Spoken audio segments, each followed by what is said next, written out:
everyone, and welcome back to the program. I'm sitting here with B. B, thank you so much for being part of the program. For those who are not familiar with the work you've done, let them know about yourself. Okay. Well, thanks for having me, Miguel, and inviting me to your podcast. My name is B. I am Dutch born and raised, and then I came in 2008 in Canada after 10 years international work in mostly Afghanistan, actually. And I am a trained woodworker and restoration architect, and just in general easily bored. And currently I have my own company, and that's called the Alinker. I invented a walking bike that allows you to be at eye level, and I invented it to for who you want to be, an active and engaged person, and not focused on, people with a disability are often seen as a body with a problem that needs to be logistically managed. But frankly, we are all a body with a problem that need to be logistically managed. So I don't see the difference there. And so, yeah, I've got the Alinker company right now, and we're building a community, and we're just doing fun stuff together. So, one of the things as I was preparing for our conversation here today that I saw is precisely that. It seems to be so embedded into the mission that you have, with really almost creating an equality even for those individuals that may feel as though I'm not equal because of my disability. Talk a little bit about where that inspiration or where that drive comes from. Justice. My grandma rammed a sense of justice into us when we were kids. You only need to talk about equality when there isn't equality. So if the system is creating inequality, you have to talk about equality. If the system creates exclusion, you have to talk about inclusive measures in employment or whatever. I don't live in that world. I mean, yes, obviously, I acknowledge that the world is very excluding people and very based on segmenting people in minorities and underserved communities and all that. But yes, we need to recognize that that's happening in the current system. But instead of trying to fix that system, I'm always more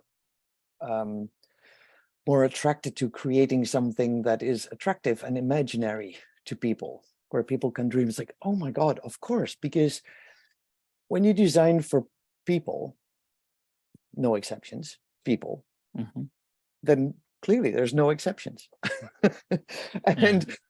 And my grandma, again, she was a very poor woman, but had one thing absolutely straight: every human being deserves respect. That's how I was raised. We were poor, and there's a lot of injustices that you see around you when you belong to, not the mainstream. But the mainstream is just the one minority that's never mentioned. Predominantly white, heterosexual, temporarily able-bodied white men, predominantly white men. That's the one group that always is, we have hyper segmented everything else in the world except for that group. And that group is then, supposed to be the mainstream. But you talk about how that desire of justice was instilled early into you because of your grandmother, and it sounds like she has a massive influence in your life.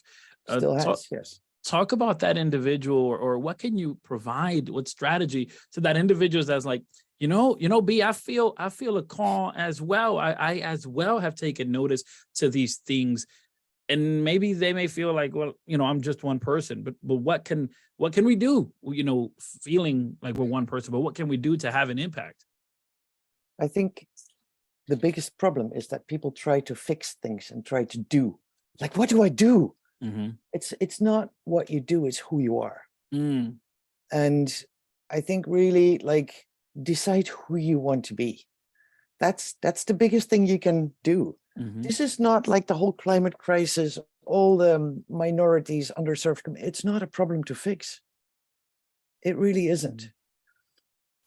There is a lot of problems that people have that result from those systems that are excluding, that are discriminating, that are abusing people because we look a certain way, or we walk a certain way, or we have certain gender identities, or that whole witch hunt at the moment for trans people is disgusting and a big distraction for the real stuff that's going on.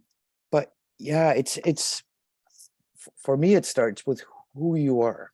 And if I choose to be a kind person, and this time it's really hard to be truly kind, because it's with every purchase that you do, is that a kind purchase? Is that kind to the animals? Is that kind to the environment? Is that kind to the seas with plastic? All that stuff, like everything that you do in life, there's a choice, whether you're doing like, oh, well, it's just that one damaged thing that I do. It's like, no, but that's not kind. So being kind is really a difficult thing. And by being congruent with who you are in every choice that you make to be a kind person, I think the resonance of that, you become a very attractive person, because congruency in kindness, first of all, it doesn't cost anything. So we don't have to live in scarcity. We don't have enough time, don't have to, like, I don't have the resources to look for all those people in Afghanistan or in Iran at the moment, or in Yemen, or, I don't have the resources to show up to do something. I can't fix that because it's not a problem to fix. And yes, we can do a lot of things, but I think the essence is where it first starts, is who are you in this world? How do you show up for others? For you, it sounded like, and I mentioned this earlier, like your grandmother, and you said she still does have a massive influence. Some people don't She died like have 40 years ago, but yes, she still has a but huge her impact. legacy is very much alive. The way you speak about her with the passion and the love, I can see her lessons are very much instilled in you. Some individuals may not necessarily have the best circle around them, or may not feel as though they have that cheerleader or someone that's a champion for them in their corner, like you obviously had the benefit of. What word of advice, what strategy could we do to maybe create this environment to which we feel as though we're being cheered on? I think the essence is where we are meant to feel powerless. And if we are meant to feel powerless because we fit in this minority, we have all the language of, I'm underserved, I am not, like, in all those segments that are created by the system that doesn't want us to be successful, that doesn't want us to be powerful. But being kind and showing up for each other doesn't cost anything. And we are super powerful when we connect on where we are similar.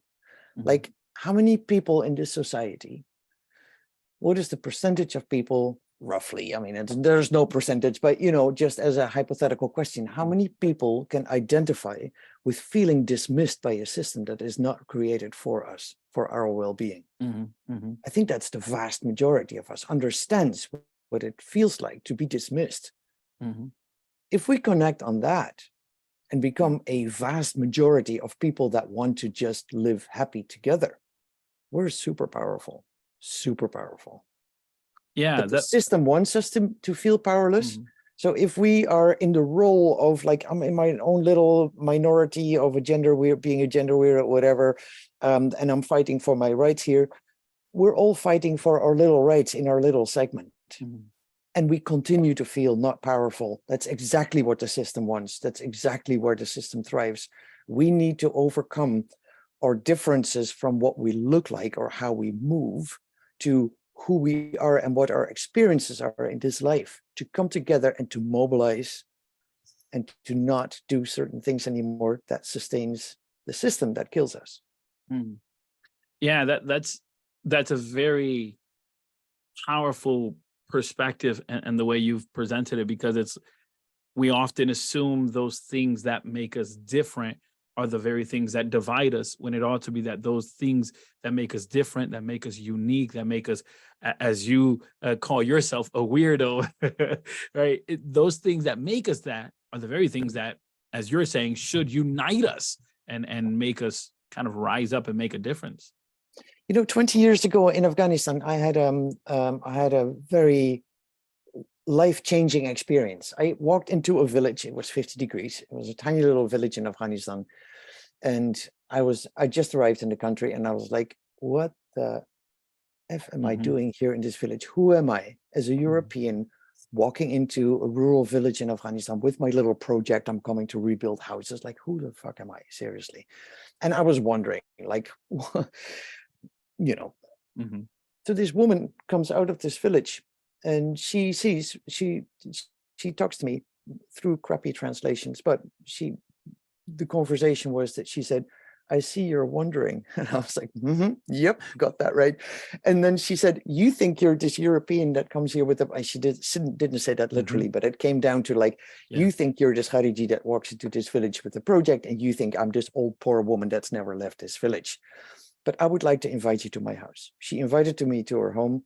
And then she asked me, I mean, long experience, very dense, but she said, I'd like to invite you to close your eyes. And then we meet again. So we closed our eyes. And by the time, she didn't say much. She just asked a few times the questions like, who do you think you are now? Who do you think I am now? Who am I now? Who are you now? Where are we?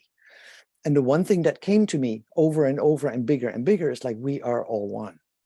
Because I had my eyes closed and I did not manifest the difference between what she looks like and what I look like in the setting wherever we were.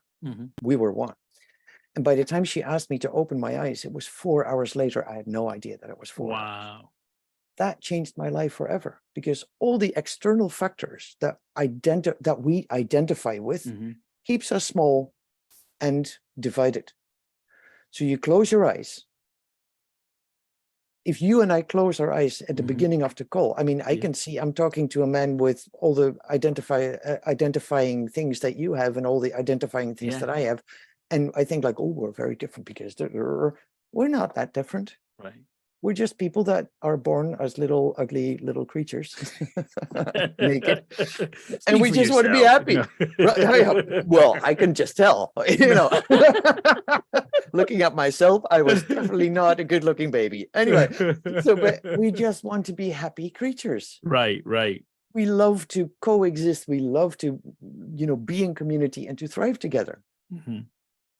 If we close our eyes, we can get there, because we are not that different. We really need, and from there, we can choose who we want to be and how I want to show up for you, for example, knowing that the external things are just things that we are taught to separate us, but that's not okay.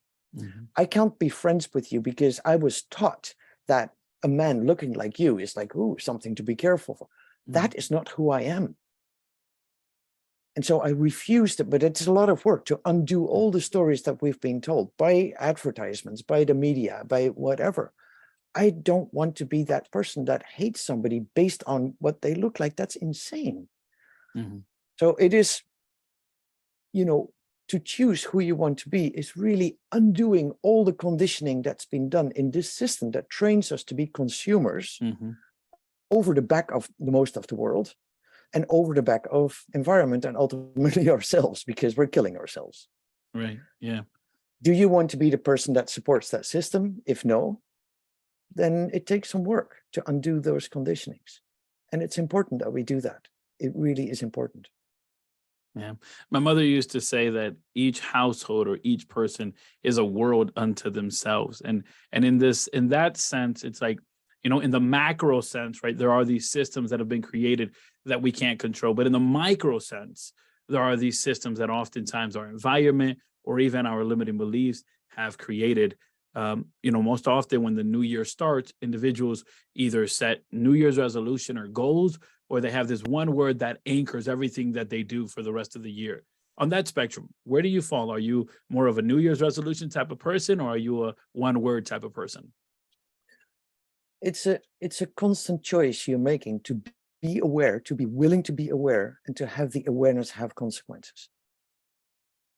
I'm not awareness is not a state. Awareness is also scary because it does have consequences. So it's the willingness to see, to be aware every moment, like every choice that you're making is an awareness and is an aware choice. And we are very powerful in what we choose. And it is like Nelson Mandela said, that we're not afraid to fail. We're actually afraid to be powerful. That's also what the system doesn't like. The system doesn't like us to be powerful. Mhm. So if we're imagining and dreaming stuff in how we imagine the future together, and how we imagine, like you and I having dinner, instead of like, whoa, that guy, whoa, Mhm. you know, can we have dinner because we're different? Like, oh, we look different.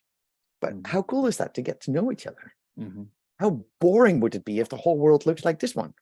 That'd be extremely boring, right?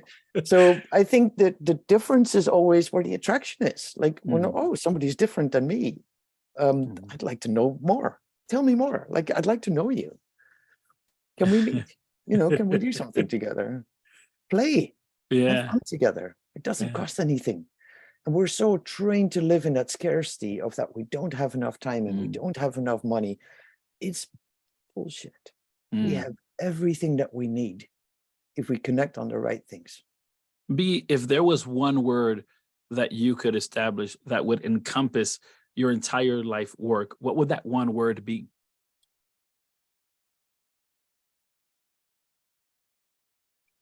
Love. Mhm, That's powerful. mhm. For those who are connected with us and want to get connected with you, how could they do so? Or give me a call or an SMS or something. Email, website, whatever. I'm not hard to find. Alink, BE, both capitals. Um, yeah, the email address is b@thealinker.com. Thealinker.com is the website. My phone number, whatever. B, thank you so much for being part of the program. I really enjoyed our conversation. Thanks, Miguel, for having me. Have a wonderful day. Thanks, You as well. everyone.